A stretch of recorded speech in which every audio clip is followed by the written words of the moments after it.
आखिर क्यों Iran Israel war के शुरू होते ही पूरे मिडिल ईस्ट को रेड अलर्ट पर कर दिया गया?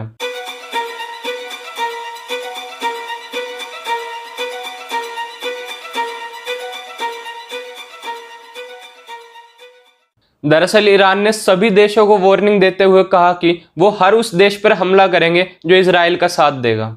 ये बात 16 जून 2025 को खुद ईरान के यूएन एम्बेसडर अमीर सईद इरवानी ने यूएन सिक्योरिटी काउंसिल में खड़े होकर कही है कि हमें आर्टिकल 51 के अंडर अपना सेल्फ डिफेंस करने का पूरा राइट है। इनफैक्ट इसके कुछ देर बाद ईरान के आर्म्ड फोर्सेस और सीनियर ऑफिशियल्स ने भी साफ साफ यूएस, यूके और फ्रांस का नाम लेते हुए कहा कि इजराइल के साथ साथ ये देश भी हमारे टारगेट पर होंगे अगर वो इस युद्ध में ईरान के खिलाफ इजराइल को मिलिट्री मदद करते हैं। लेकिन ये तो सब जानते हैं कि यूएस इजराइल की मदद तो जरूर करेगा, चाहे वो फाइनेंशियल मदद हो, मिलिट्री वेपन्स हो या इंटेलिजेंस प्रोवाइड करना, क्योंकि यूएस भी ये चाहता है कि ईरान कभी न्यूक्लियर पावर ना बने। और इजराइल ने भी ईरान के न्यूक्लियर प्रोजेक्ट्स को ही तबाह करने के लिए ये हमला किया था। तो अब इन सभी सिनेरियोस को देखा जाए तो कई सारे एक्सपर्ट्स का ये कहना है कि अगर ये युद्ध लंबे समय तक चला तो वर्ल्ड वॉर 3 भी हो सकता है, क्योंकि ईरान एक मुस्लिम देश है और उसे मिडिल ईस्ट में कई सारे दूसरे मुस्लिम देशों का सपोर्ट मिल रहा है। हालांकि उन्होंने डायरेक्ट वॉर में शामिल होने की बात नहीं की, लेकिन कई सारे टेररिस्ट ग्रुप्स और बाकी दूसरी ऑर्गेनाइजेशंस ने भी ईरान का सपोर्ट किया है,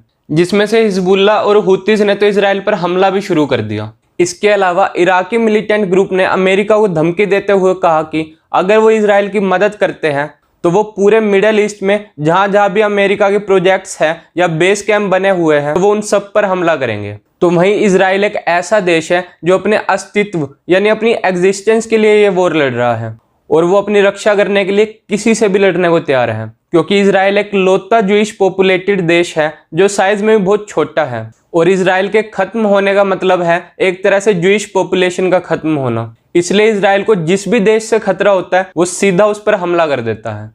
और इन सब में मोसाद जो उनकी खुफिया एजेंसी है वो काफी ज्यादा एक्टिव रहती है कि कब किस देश में उनके खिलाफ क्या चल रहा है। अब ऐसे में ईरान के नेशनल सिक्योरिटी काउंसिल के मेंबर मोहसेन रियाज ने कहा कि पाकिस्तान ने हमें एश्योरेंस दी है कि अगर इजराइल ईरान पर न्यूक्लियर अटैक करता है तो इसके जवाब में पाकिस्तान भी इजराइल पर न्यूक्लियर अटैक करेगा। हालांकि इसके कुछ ही देर बाद पाकिस्तान ने इस बात से किनारा करते हुए कहा कि हमने उन्हें ऐसी कोई एश्योरेंस नहीं दी, क्योंकि पाकिस्तान ये बात जानता है कि अगर उसने इस बात से डिनाई नहीं किया तो वो भी इजराइल की हिट लिस्ट में शामिल हो जाएगा और इजराइल अपने अस्तित्व को बचाने के लिए कहीं पाकिस्तान का ही अस्तित्व ना मिटा दे।